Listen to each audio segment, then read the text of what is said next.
ప్రభునామానికే మహిమ కలుగును గాక. కూడొచ్చిన మీ అందరికీ కర్మల ఆత్మీయ సహవాస సంఘ విశ్వాసులందరికీ మన ప్రభువును ఆయన ప్రియ కుమారుడైన యేసుక్రీస్తు వారి శ్రేష్టమైన నామములో శుభములు మరియు అందరికీ వందనాలు. యెషయా గ్రంథం 13వ అధ్యాయాన్ని మనం ధ్యానం చేసుకుందాం. యెషయా గ్రంథం 13వ అధ్యాయం 13వ అధ్యాయం నుంచి 23వ అధ్యాయాల వరకు ఇతర దేశములపైన దేవుడు తీర్చబోయే తీర్పును గురించి రాసి ఉంది. ఇతర దేశాలు 9 ప్రాంతాల మీద దేవుని యొక్క తీర్పు వెలువడింది. 9 ప్రాంతాల మీద అషూరు, సిరియా పాలస్తీనాపై ముట్టడి వేసే సమయంలో యెషయా ఈ ప్రవచనాలు రాశాడు.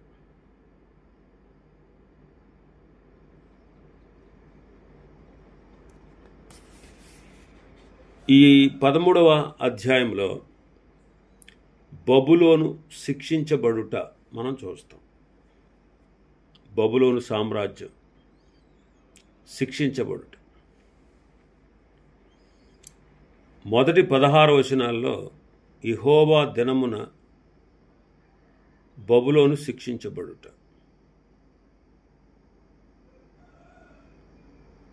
17వ వచనం నుంచి 22వ వచనం వరకు మాదీయుల ద్వారా బబులోను శిక్షించబడుట మనం చూస్తాం. బాబేలు యొక్క దుస్థితిని ప్రవక్త చూచి మాదీయుల చేత నాశనం అవుతుంది అని ప్రకటించాడు. బాబేలోన్న బబులోనన్న ఒకటే. దాని నెరవేర్పు కూడా జరిగింది.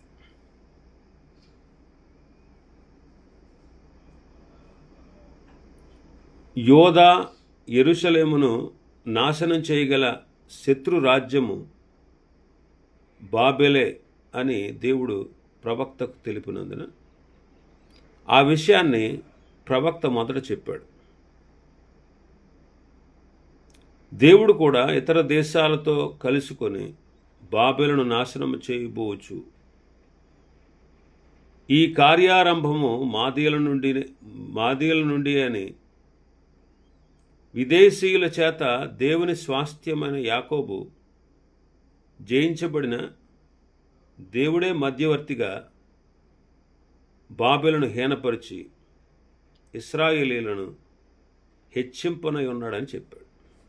అందుకే మొదటి వచనంలో ఆమోజు కుమారుడైన యెషయాకు బబులోను గూర్చి ప్రత్యక్షమైన దేవోక్తి అన్నాడు. దేవోక్తి అనే మాటకు హిబ్రూ భాషలో బర్డన్ అంటే మస్సా అన్నారు. ఇంగ్లీషులో దాన్ని భారము బర్డన్ అని చెబుతారు. అంటే ఈ పదము మిక్కిలి దుర్భరమైన క్లిష్ట పరిస్థితి కలిగిన వారిని గూర్చి వినియోగించారు. ఒకని హృదయము భారము చేత కృంగి ఉండగా ఆ కృంగుదలలో నుండి పుట్టు మొర్ర లేదా మూల్గు లేదా అంగలార్పుకి ఈ మాట వాడతారు. మరి యెషయా ప్రవక్తకు ఎటువంటి పరిస్థితి కలిగిందా? ఒకసారి బబులోనుకు వ్యతిరేకంగా మరికొన్ని మాటలు ఈ యెషయా గ్రంథంలో మనం చూస్తాం. 21వ అధ్యాయంలో, 46వ అధ్యాయంలో, 47వ అధ్యాయంలో మనం చూస్తాం. ఇర్మియా గ్రంథం 50, 51 అధ్యాయాలు కూడా మనం చూడొచ్చు. బబులోను పైకి పిలువబడిన సైన్యాన్ని గురించి మనం చదువుతాం 2వ వచనం నుంచి. జనులు ప్రధానుల ద్వారములలో ప్రవేశించుటకు చెట్లు లేని కొండ మీద ధ్వజము నిలవబెట్టుడి, ఎలుగెత్తి వారిని పిలువుడి, సంజ్ఞ చేయుడి నాకు ప్రతిష్ఠితులైన వారికి నేను ఆజ్ఞ ఇచ్చి ఉన్నాను. నా కోపము తీర్చుకొనవలనని నా పరాక్రమశాలులను పిలిపించి ఉన్నాను. నా ప్రభావమును బట్టి హర్షించు వారిని పిలిపించి ఉన్నాను. బహుజనుల ఘోష వలె కొండలలోని జనసమూహం వలన కలుగు శబ్దము వినుడి. కూడుకొను రాజ్యముల జనములు చేయు అల్లరి శబ్దము వినుడి. సైన్యములకు అధిపతి యెహోవా యుద్ధమునకై తన సేనను వ్యూహక్రమముగా ఏర్పరచుచున్నాడు. సర్వలోకమును పాడు చేయుటకు ఆయన దూరదేశము నుండి ఆకాశ దిగంతముల నుండి యెహోవాయును ఆయన క్రోధము తీర్చు ఆయుధములను వచ్చుచున్నారు. దేవుడు సైన్యాన్ని పిలుస్తూ ఉన్నాడు. ఇదే మాదీయ పారసీక సైన్యం. నాకు ప్రతిష్ఠితులు, వారు నా కార్యమును నెరవేర్చువారు అంటున్నాడు. ఇక్కడ మాదీయుల పారసీకులను గూర్చి నాకు ప్రతిష్ఠితులు అని ప్రభు అంటున్నారు. వారు పరాక్రమశాలులు, దేవుని చిత్తము నెరవేర్చుటకై ప్రత్యేకించబడిన జనాంగం. అందుకే నా ప్రభావమును బట్టి హర్షించు వారిని పిలిపించి ఉన్నాను అంటున్నారు. హర్షించు వారిని పిలిపించి ఉన్నాను. దేవుని దేశాన్ని, దేవుని ప్రజల దేశాన్ని పాడు చేసి అతిశయముతో విర్రవీగుతున్నటువంటి వారిని శిక్షించుటకు దేవుడు ఆ జనాంగాన్ని పిలుస్తున్నాడు. కొన్నిసార్లు దేవుడు తన ప్రజలైన వారిని శిక్షించుటకు కొంతమందిని ఆయుధాలుగా వాడతారు. వారు దేవుని చేత వాడబడుతున్నారు అనేటువంటి విషయాన్ని గుర్తించాలి. అంతేగాని అతిశయించి గర్వించి ఇది నా సామర్థ్యం, ఇది నా గొప్పతనం అని విర్రవీగితే అటువంటి వారిని ఎవరినైనా సరే ఆయన శిక్షిస్తాడు, దండిస్తాడు. మన ద్వారా ఏదైనా కార్యం జరిగిందనుకోండి, మనం విర్రవేయకూడదు, మనం అతిశయించకూడదు. అతిశయించడానికి మనలో ఏమీ లేదు, మన వల్ల ఏదీ జరగదు. ఆ విషయాన్ని మనం ఎప్పుడూ గుర్తుపెట్టుకోవాలి. మన వల్ల ఏమీ జరగదు, దేవుడే ఈ కార్యాన్ని చేశాడు. కాబట్టి వాళ్ళు బబులోనీయులు గర్వించారు, ఇశ్రాయేలీల్ని నాశనం చేసి వారు గర్వించారు. అసలు దేవుడే వారికి ఆ సామర్థ్యాన్ని ఇచ్చాడు. మరి ఇప్పుడు గర్వించినటువంటి వాళ్ళని శిక్షించుటకు దేవుడు మరొకరిని ఏర్పాటు చేసుకున్నాడు. మరి ఆనాడు మాదీయ పారసీకులను ఆయన ప్రతిష్ఠితమైన కార్యం నెరవేర్చడానికి వారిని ప్రతిష్ఠ చేసినట్టు ఆ పరాక్రమశాలులను దేవుని చిత్తము నెరవేర్చడానికి ప్రత్యేకించబడిన జనాంగంగా ఏర్పాటు చేసుకుని వారిని పిలుస్తూ ఉన్నాడు. ప్రభు కూడా మనల్ని పిలిచాడు. పిలిచి తన భక్తులను కూడా లోకంలోనికి పంపిస్తున్నాడు. కీర్తనకారుడు 149 అంటాడు. 149వ కీర్తన 5 నుంచి చూస్తే, భక్తులు ఘనత నొంది ప్రహర్షించుదురుగాక. వారు సంతోష భరితులై తమ పడకల మీద ఉత్సాహ గానము చేయుదురుగాక. వారి నోట దేవునికి చేయబడు ఉత్సాహ స్తోత్రములున్నవి. అన్యజనులకు ప్రతిదండన చేయుటకును, ప్రజలను శిక్షించుటకును, గొలుసులతో వారి రాజులను, ఇనుప సంకెళ్లతో వారి గనులను బంధించుటకును, విధింపబడిన తీర్పు వారి మీద నడుపుటకును వారి చేతిలో రెండంచులు గల ఖడ్గమున్నది. ఆయన భక్తులకందరికీ ఘనత ఇదే అంట.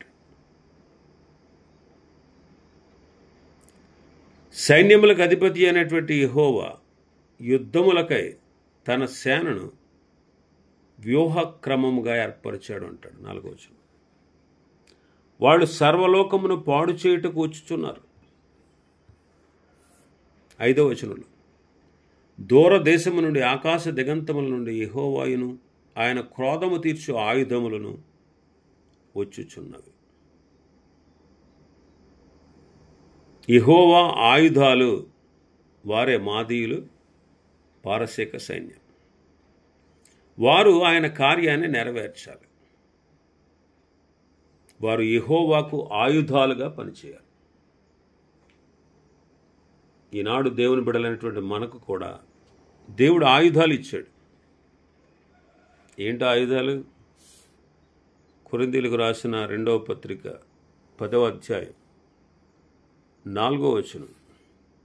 మా యుద్ధోపకరణములు శరీర సంబంధమైనవి కాదు గాని దేవుని ఎదుట దుర్గములను పడద్రోయజాలినంత బలము గలవై. ప్రభు మనకు కూడా ఆయుధాలు ఇచ్చాడు. ఒకప్పుడు మాదీయులు, పారసీకులను ఎలాగ తన ఆయుధాలుగా ఆయన చేసుకున్నాడో ఈనాడు ఆయన బిడ్డలైనటువంటి మనకు ఆయుధాలు ఇచ్చాడు. మరి ఆ ఆయుధాలు శరీర సంబంధమైనవి కాదు, ఆత్మ సంబంధమైనవి. ఎఫెసీ పత్రికలు అంటాడు కదా, ఎఫెసీ పత్రిక 6వ అధ్యాయంలో మనం చూస్తే 17వ వచనం నుంచి రక్షణను శిరస్రాణం, వాక్యమును ఆత్మ ఖడ్గము, నీతియను మైమరు, నడుమునకు సత్యమును దట్టి, పాదములకు సమాధాన సువార్త వలనైన సిద్ధమనసను జోడు, విశ్వాసమను డాలు, ప్రతి విధమైనటువంటి ప్రార్థన విజ్ఞాపన. ఇవే మన ఆయుధాలు, మన యుద్ధోపకరణాలు, దేవుని బిడలుగా దేవుడు మనకిచ్చినటువంటి ఆయుధాలు, ఆయన వాక్యం. వీటన్నిటితో మనం ఆయన కార్యాలను నెరవేర్చాలి. ఆనాడు మాదీయ, పారసీక దేశస్థులు అంటే వారి సైన్యం ఎలాగైతే దేవుని చేతుల ఆయుధాలుగా ఉండి బబులోను వారిని శిక్షించాయో, దేవుని కార్యాలు ఎలాగ నెరవేర్చాయో, అలాగే నాడు మనం ఆయన బిడలం, ఆయన సైన్యం, ఆయన ప్రజలం. మనం కూడా యుద్ధ రంగంలో ఉన్నాం. మనం ఆయన ఆయుధాలం. ఆయన మనకు ఆత్మ సంబంధమైన ఆయుధాలు ఇచ్చాడు. వాటితో శత్రువును మనం ఎదిరించాలి, శత్రువును మనం జయించాలి, అపవాదిని ఓడించాలి. మనకిచ్చినటువంటి ఆయుధాలను దుర్నీతికి సాధనాలుగా మనం అప్పగించకూడదు. ఆ రీతిగా మనం దేవుని కార్యాలు నెరవేర్చాలి. ఇంకా మనం చూస్తే మన భాగంలో 6వ వచనం నుంచి 8వ వచనం వరకు, యెహోవా దినము వచ్చుచున్నది, ఘోషించుడి, అది ప్రళయము వలె సర్వశక్తులకు దేవుని యొద్ద నుండి వచ్చును. అందుచేత బాహువులన్నీ దుర్బలమగును, ప్రతివాని గుండె కరిగిపోవును, జనులు విభ్రాంతి నొందుదురు, వేదనలు దుఃఖము వారికి కలుగును, ప్రసవ వేదన పడుదాని వలె వారు వేదన పడెదరు, ఒకరినొకరు తేరుచూతురు, వారి ముఖములు జ్వాలల వలె ఎర్రబారును. యెహోవా దినము ప్రళయము వలె వస్తుంది. అప్పుడు ప్రతి వాని గుండె కరిగిపోతుంది, జనులు విభ్రాంతి నొందుతారు, వారి ముఖములు ఎర్రబారుతాయి. ఆ దినం తట్టుకోలేమన్నమాట. యెహోవా దినం అంటే ఆయన శిక్షించే రోజు, ఆయన తీర్పు తీర్చే రోజు. ఆ దినమును ఎవ్వరూ కూడా తట్టుకోలేరు. ప్రళయంలాగా వస్తుంది. ఇప్పుడు చూడండి, దేవుడు కృపాకాలాన్ని ఇచ్చాడు. ఈ కృపాకాలమందు చెప్పబడుతున్న సువార్త విని ప్రజలు రక్షించబడాలి. ఒకవేళ ప్రజలు ఆయన అంగీకరించకుండా రక్షించబడకుండా ఉంటే భవిష్యత్తులో వారు తీర్పును ఎదుర్కోవాలి. యెహోవా దినాన్ని వారు ఎదుర్కోవాలి. అది చాలా భయంకరమైనటువంటి దినం. ఇంకా 9వ వచనం నుంచి మనం చూస్తే ఆయన భీకర కార్యాలు మనకు కనబడతాయి. యెహోవా దినము వచ్చుచున్నది, దేశమును పాడు చేయుటకు, పాపులను బొత్తిగా దానిలో ఉండకుండా నశింపచేయుటకు, క్రూరమైన ఉగ్రతతోనూ ప్రచండమైన కోపముతోనూ అది వచ్చును. ఆకాశ నక్షత్రములను నక్షత్ర రాశులను తమ వెలుగు ప్రకాశింపనీయు. ఉదయకాలమున సూర్యుని చీకటి కమ్మును, చంద్రుడు ప్రకాశింపుడు. లోకుల చెడుతనమును బట్టి దుష్టుల దోషమును బట్టి నేను వారిని శిక్షింపబోచున్నాను. అహంకారుల అతిశయమును మాన్పించేదను, బలత్కారుల గర్వమును అణిచివేసేదను. బంగారం కంటే మనుషులను, ఓఫీరు దేశపు సువర్ణం కంటే నరులను అరుదుగా ఉండజేసేదను. సైన్యములకు అధిపతి యెహోవా ఉగ్రతకును ఆయన కోపాగ్ని దినమునకును ఆకాశము వణుకునట్లును భూమి తన స్థానము తప్పునట్లును చేసేదను. యెహోవా దినము ఉగ్రత దినము, ప్రచండ కోపదినం.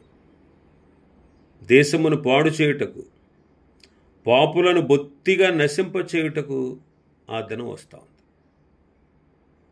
ఆకాశ నక్షత్రాలైన నక్షత్ర రాసులైన తమ వెలుగును ప్రకాశింపనీయు.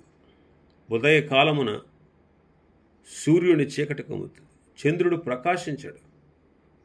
ఇవన్నీ కూడా క్రీస్తు యొక్క రాకడకు సూచనలు. మత్తయి సువార్త 24వ అధ్యాయంలో మనం చూస్తాం. ప్రకటన గ్రంథం 6వ అధ్యాయంలో మనం చూస్తాం. ఇదంతా కూడా పాపాన్ని బట్టి సంభవిస్తుంది. అందుకే 11వ వచనం అంటాడు, లోకుల చెడుతనమును బట్టి దుష్టుల దోషమును బట్టి నేను వారిని శిక్షించబోచున్నాను. మరి జనులు ఎలా ఉంటారంటే బంగారం కంటే అరుదుగా ఉంటారంట. బంగారమే అరుదు, అందరికీ ఉండదు, అందరికీ దొరకదు, అందరికీ అందుబాటులో ఉండదు, అందరూ కొనలేరు. ఎక్కడో ఎవరి దగ్గర కానీ బంగారం మనం చూడలేం. అలా బంగారం కంటే కూడా అరుదుగా దేవుడు జనులను ఉండజేస్తాడు. అందుకే ప్రళయాలు, భూకంపాలు ఇవన్నీ వస్తాయి ప్రభు రాకడ దినం వరకు. అది మనం తట్టుకోలేం. ఆయన ఎదుట ఉగ్రత దినమందు నిలవలేం. ఆయన ఎదుట ఉగ్రత దినమందు నిలవకుండా మనం ఉండగలగాలంటే మనం ఆయన మాట విని ఆయనకు విధేయత చూపాలి. ఇంకా మనం చూస్తే 14వ వచనం నుంచి 16వ వచనం వరకు ప్రజల నాశనాన్ని చూస్తున్నాం. అప్పుడు తరమబడుచున్న జింక వలెను, పోగు చేయని గొర్రెల వలెను జనులు తమ తమ స్వజనుల తట్టు తిరుగుదురు, తమ తమ స్వదేశములకు పారిపోదురు. పట్టబడిన ప్రతివాడును కత్తివాత కూలును, తరిమి పట్టబడిన ప్రతివాడును కత్తివాత కూలును. వారు చూచుచుండగా వారి పసిపిల్లలు నలగొట్టబడుదురు, వారి ఇండ్లు దోచుకొనబడును, వారి భార్యలు చెరుపబడుదురు. ఇక్కడ క్రూరంగా వారి మీదకు వచ్చేటువంటి శిక్షను గూర్చి ప్రభు మాట్లాడుతున్నాడు. క్రూరంగా మాదీయులు, పారసీకులు, బబులోనీయుల్ని ఎలా క్రూరంగా నలగొడతారో దాని గురించి చెప్తున్నాడు. 17వ వచనం నుంచి 22వ వచనం వరకు వారు శిక్షించబడటం మనం చూస్తాం. వారి మీద పడుటకు నేను మాదీయులను రేపెదను, వీరు వెంబడి లక్ష్యము చేయరు. క్షమించాలి, వీరు వెండిని లక్ష్యము చేయరు, సువర్ణము కూడా వాళ్ళకి రమ్యమైనది కాదు. మాదీయులు వస్తారు, వారికి ధనం ముఖ్యం కాదు. వారు క్రూరత్వం కలిగిన వారు. వారికి ముఖ్యమైనది ఏంటంటే ధనం కాదు, బంగారం కాదు, వెండి కాదు. వారికి ముఖ్యమైనది నాశనం. నాశనం చేయడం వారు చూస్తారు. నాశనం చేయడానికే వారు చూస్తారు. వారి విండ్లు యవ్వనస్తులను నరగొడతాయి. గర్భఫలమందు వారు జాలిపడరు, పిల్లలను కరుణించరు. ఒకప్పుడు రాజ్యములకు భూషణముగా ఉన్న కల్దీయులు వారి అతిశయాస్పదము. వారి యొక్క మహత్యమును దేవుడు పాడు చేస్తాడు. ఎలా పాడు చేస్తాడంటే సొదొమ, గొమొర్రా పట్టణాల వలె ఆయన నాశనం చేస్తాడు. అది మరి ఎన్నడూ కూడా నివాస స్థలంగా ఉండకుండా, తరతరములకు దానిలో ఎవడు కూడా కాపురం ఉండకుండా దేశాన్ని ఆ రీతిగా పాడు చేస్తాను అని చెప్తున్నాడు. బబులోను పూర్తిగా నాశనం చేయబడడం మనం చూస్తాం. బబులోను ఎంతో రమ్యమైన పట్టణం. అలాంటి బబులోను దేవుడు పాడు చేశాడు. సొదొమ గొమొర్రా వలె నిర్జీవ ప్రదేశం అయిపోతుంది. అది జంతువులకు నివాస స్థలం అంటారు. 21వ వచనంలో మనం చూస్తే నక్కలు అక్కడ పండుకొని, గురుపోతులు వారి ఇండ్లలో ఉండు, నిప్పుకోళ్ళు అక్కడ నివసించును, కొండ మేకలు అక్కడ గంతులు వేస్తాయి. వారి నగరులలో నక్కలను, వారి సుఖ విలాస మందిరంలో అడవి కుక్కల మొరలిడు. ఆ దేశమునకు కాలము సమీపించింది, దాని దినములు సంకుచితములు అంటాడు. యెషయా దాదాపు క్రీస్తుకు పూర్వం 739 సంవత్సరాల్లో ప్రకటించాడు. క్రీస్తు పూర్వం 539లో, అంటే 200 సంవత్సరాల తర్వాత అది నెరవేరింది. బబులోను సామ్రాజ్యం యొక్క పతనం దేవుడు చెప్పినట్టుగానే జరుగుతుంది. దేవుడు ఏదైతే చెప్తాడో అది చేస్తాడు. ఆయన మాట అవునంటే అవును, కాదంటే కాదు. అలాగే మనల్ని కూడా అలాగే ఉండమని చెప్పాడు ఆయన. ప్రమాణం చేయగా నష్టము కలిగినా మాట తప్పొద్దని. నీ మాట అవునంటే అవును, కాదంటే కాదని ఉంచుకోండి, దీనికి మించినది దుష్టు నుంచి పుడొద్దని ప్రభువు ముందుగానే తన బిడ్డలకు తెలియజేశాడు. ఈనాటికి బబులోను శిథిలంగానే ఉంది. కారణం, మొదటి నుంచి కూడా అది దేవుని మీద తిరుగుబాటు చేసే స్వభావంగా. ప్రకటనలో దాని యొక్క అంతాన్ని చూస్తాం.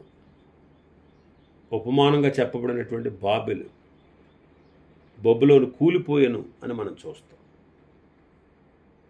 బబులోను కూలిపోయాను. ఈ బబులోను లోకానికి సాదృశ్యం. ఈ లోకమంతా కూడా దేవుని ఎదుట తీర్పు దినాన్ని నిలవాలి. మరి ఈ లోకంలో నుండి మనం ప్రత్యేకించబడి, దేవుని బిడ్డలుగా చేయబడి, ఆయన చేతి సాధనాలుగా వాడబడి, ఆయన రప్పించినట్టుగా మనం పిలువబడి, ఆయన బిడ్డలుగా మనం జీవించి, ఆయన చేతిలో ఉన్న సాధనాలుగా మనం వాడబడినట్లయితే మనం ఆయన పక్షమై ఉంటాం. తీర్పు దినాన ఆయన ఎదుట నిలవలసినటువంటి అవసరత మనకు ఉండదు. ఇవి ఈ అధ్యాయంలో ఉన్నటువంటి విషయాలు. ప్రభు చిత్తమైతే మరొక అధ్యాయం రేపటి దినం ప్రారంభించుకుందాం. దేవుడి వర్తమాన వాక్యాన్ని మన వినికిడిలో ఆశీర్వదించునుగాక. ఆమేన్.